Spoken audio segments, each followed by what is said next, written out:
Welcome to the Loving Your Sacred Vessel podcast. I'm your host, Lauren De Silva, and together we'll be exploring ways to love and appreciate your body so that you feel happier and healthier in your own skin.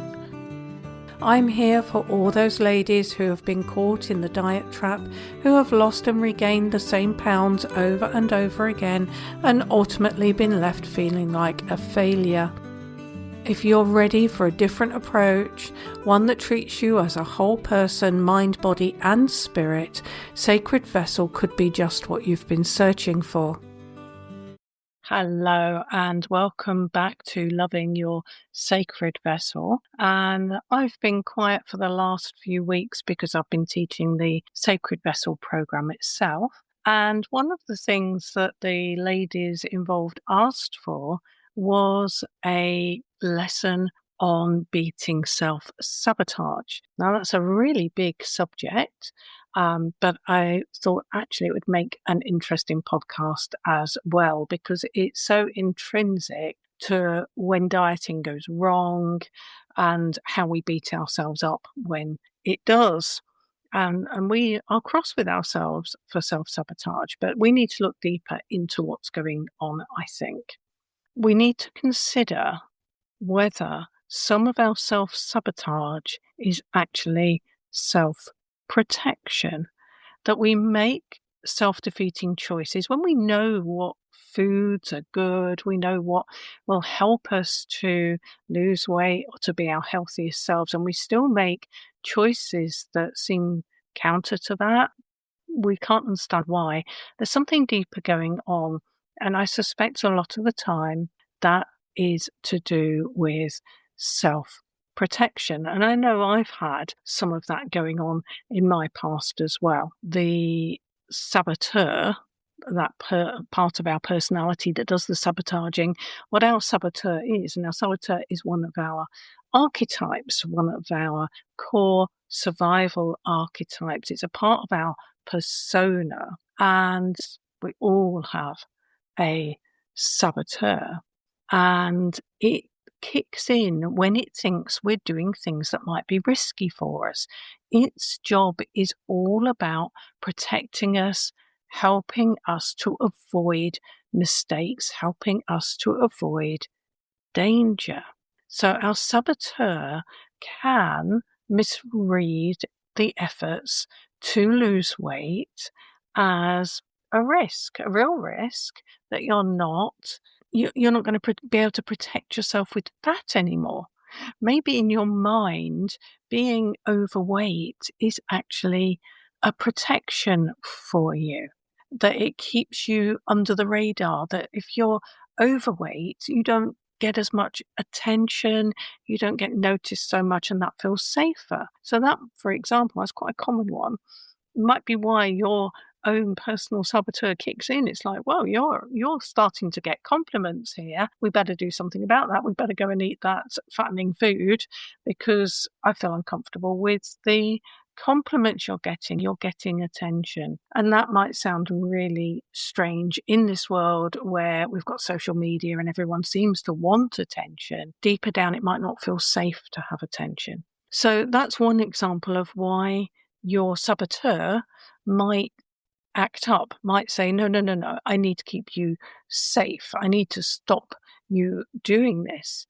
Now, there's also lots of reasons we might self-sabotage that are hidden in our subconscious mind. So I want you to think about your conscious mind being part of your mind you've got conscious control over. So I can decide to do something. That's me deciding it. But a lot of my actions through the day and a lot of your actions through the day are subconscious actions. You don't have to put direct thought into them. They're repetitive actions, things you've done for a long time. You know how to do it and you don't have to think about it. And the example people use is that when you're learning to drive, you're using your conscious mind. you're having to think about every action. And I remember learning to drive years and years ago and thinking, I don't know how anyone does this. There's so much to think about. There's so much to concentrate on. And now, of course, driving for a long time, I don't have to think about what I'm doing. If I had to stop and actually narrate it, it would become a lot more complicated. My subconscious mind is looking after my actions. It knows what to do. It's programmed. It knows how to drive, and I don't have to put conscious thought in. Most complex actions are looked after once it's programmed into the subconscious, are looked after by your subconscious mind. Now, that includes your eating. You normally don't have to think that much about what you eat because we have eating patterns. And the patterns of behavior can be virtuous patterns that help us to lose excess weight or help us maintain a healthy body weight or help us in other ways to support our health. It isn't all about weight. Those can really be useful. So if you develop some really great habits, like you don't eat away from the dining table, for example. I used to sort of have food with me in various places or take food off around the house. I don't do that now. The only food that sometimes goes on a wander is a piece of fruit. That's allowed to travel with me. Everything else gets eaten at the table. Loads better for my health. But that habit needed learning and needed to go into my subconscious mind. I had to decide to eat at the table, not to take a bag of nuts or a packet of crisps and eat in front of the television, which makes it a very subconscious experience, but actually consciously to eat in place at the table. That took a little bit of effort at first, but having done it for a long while, it's totally subconscious now. It's not an effort. It would be weird for me to start eating away from the table now because it's part of my programming. So part of why the Sacred Vessel approach works to help you with healthy habits is because you are programming your subconscious. But in your subconscious are all the old programs as well. And some of those old programs are quite sticky and they sabotage your efforts because they run in your subconscious and because the subconscious actually ultimately is much more powerful than we give it credit for. You go into subconscious behaviors without really thinking about it. So, for example, when you were a child, you may have been taught that you always had to eat everything on your plate. You have to be part of the clean plate club, in other words. And that probably was very well-meaning, that piece of advice, or maybe you were at school and you weren't allowed to leave the dining table at school till you'd eaten everything on your plate. Waste not, want not. Totally makes sense. I think we should be respectful of food and not overload our plates. However, when you're full, you are full. And it doesn't make sense as a health strategy to carry on eating after you're full. When you've had enough, you've actually had enough to eat. And you are allowed, new programming, to get up from the table with food still on your plate. You are not a dustbin. You're not food recycling. You are allowed to get up and leave some food on your plate. And if you find you're having to do that regularly, you can actually make your portion sizes a bit smaller. But you are not required to eat everything on your plate. However, your subconscious mind may still be running the rule that you took on board as a child if you haven't challenged it. And it may take a while for you to remember that you're an adult now and you don't have to eat everything when you've had enough. And it takes a while to get that as a new habit, that you eat as much as you're wanting to eat and then you can stop. Okay, so that's just another example. We can have all sorts of self-defeating patterns that have gone into our subconscious and become habits that we see as self-sabotage. And we think, why can't I stop doing that? It's because it's a behavioral pattern. It's wired into your subconscious. So slightly different from the saboteur. This is just subconscious behavior. It's not done to try and sabotage your diet, really, but it feels like it. So, for example, maybe you've had a habit for years of coming in from work and raiding the fridge for a snack before your evening meal.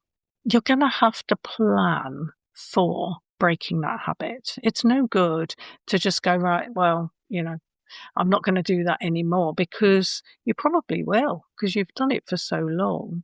So have a healthy snack ready in the fridge when you get home to break that habit is one option.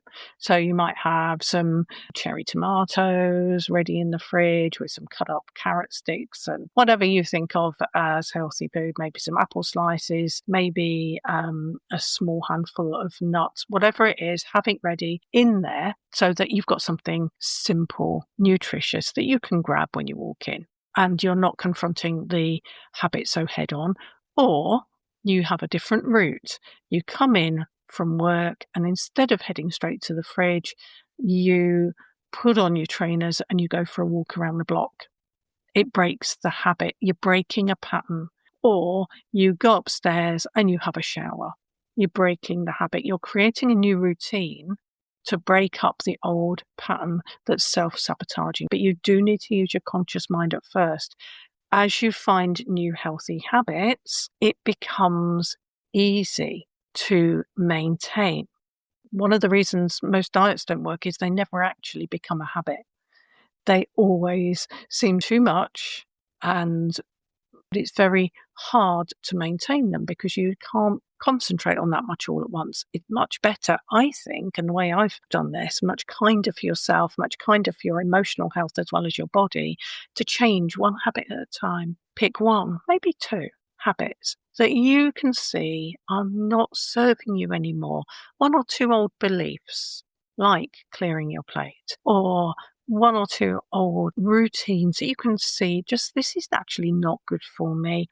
Just focus on that. Don't try to do everything at once. When you've got that sorted and you feel like, yeah, okay, I found a strategy that works for me, that's becoming my new habit, and I like it and I'm enjoying it. It's better. Once you've done that upgrade, then you can look at the next upgrade. Think of it, you're upgrading your life bit by bit. And also, coming back to that saboteur part of us, that part of our persona that we all carry, we all have one, doing small habit changes is much less likely to trigger your saboteur. Your inner saboteur panics when you try to do too much at once. You try to change too much of your life at once, and it just starts thinking, oh my goodness, this is out of control. This isn't safe. We need to get back to what we used to. It will try to keep you small and safe. Work at it bit by bit. But if you catch yourself feeling that, it's a fear-based part of us. Getting attention might have been a problem. So there's kind of an inbuilt human need to fit in, keep your head down, not be noticed, and it feels safer. So try to go a bit at a time rather than really triggering that part of you that is fear-based. But if you do find it being triggered, consciously own it and say, look, it's okay. It's safe to do this. I am not putting myself at risk by letting go of this excess weight. It's going to be okay. We're going step by step. Be calm with it. Soothe yourself, but not with food. Self-sabotage is such a massive subject. We're not going to address it all today. And certainly if you want to work with me, you can book a one-to-one session and we can go and we can look at your own patterns of self-sabotage. But one of the ways people self-sabotage is putting up with a lot that keeps life the same. There may be a lot of things that feel, they're not brilliant, but they're kind of okay. And changing and starting to accept your body and starting to get that flow that goes with self-acceptance can be a bit triggering, because when you start to do that, a real shift can happen in your life. I really believe that you reflect outwards what you expect to receive from the world. And as you reflect that you're worth more, which is one of the key lessons of loving your sacred vessel, you actually do tend to receive more. And maybe that feels a little bit uncomfortable as well. It's almost like putting your own glass ceiling on the level of success in different parts of your life.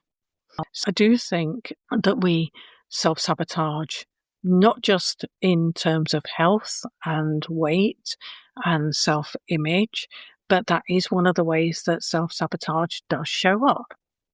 So first thing to do, I suggest, if you think, oh yeah, this sounds like me, is to say, okay, what kind of self-sabotaging am I doing? Is it an old belief from childhood like waste not, want not?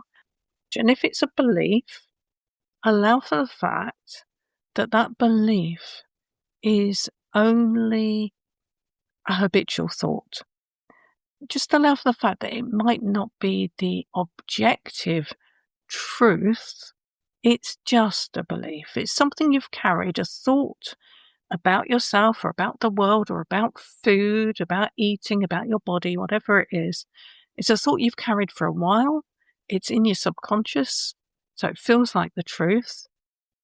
But just allow for the fact it might not actually be the truth. There are other ways you could think. Okay, and now as long as you're not working heavy machinery or driving a car, and if you are, just pause here, come back to this later when you can, focus inwards. I'd like to take a few deep breaths at this point.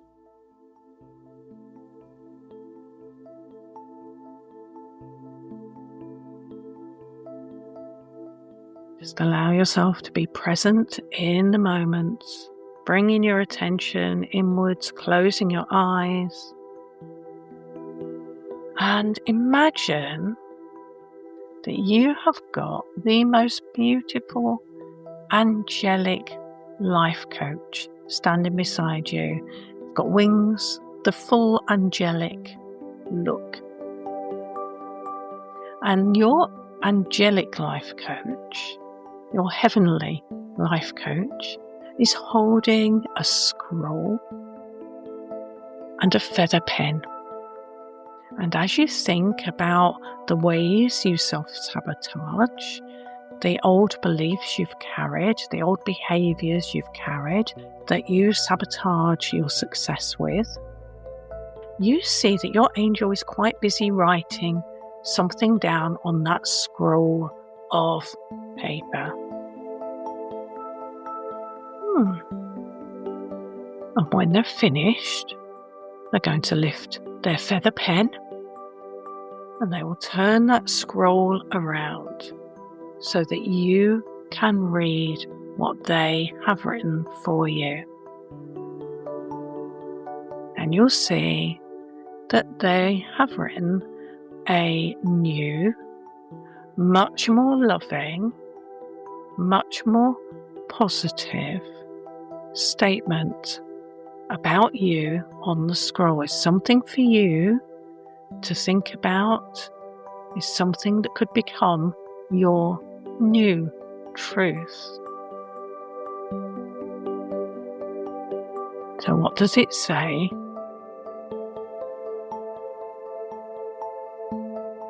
And do you like that statement? And if you like it, are you prepared to try it on as your new truth? You don't have to.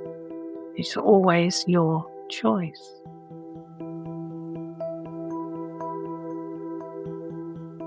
So if you like what your angel coach has written for you, you can use that new phrase as a mantra or an affirmation that you can repeat to yourself every day, several times a day if you want to, And certainly every time you notice that you're about to think the old self-sabotaging thought or do that old self-sabotaging action, pause, repeat your new statement.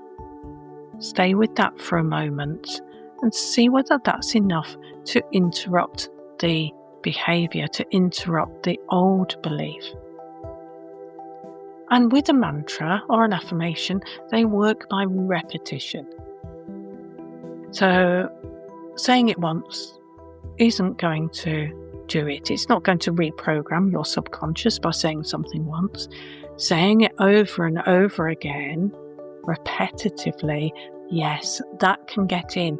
Think of it as taping over the old belief with a new, more positive belief about yourself. So in your mind's eye, thank the angel for giving you this new belief that you can work with. Know that your angel coach will be there when you want to look at another pattern, when you need a new affirmation. And then take a few deep breaths.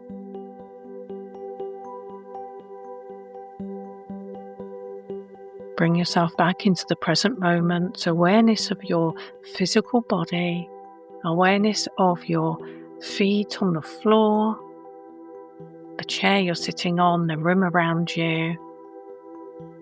And then when you're fully back and present, you can open your eyes, write down that new statement, that new belief that you've got.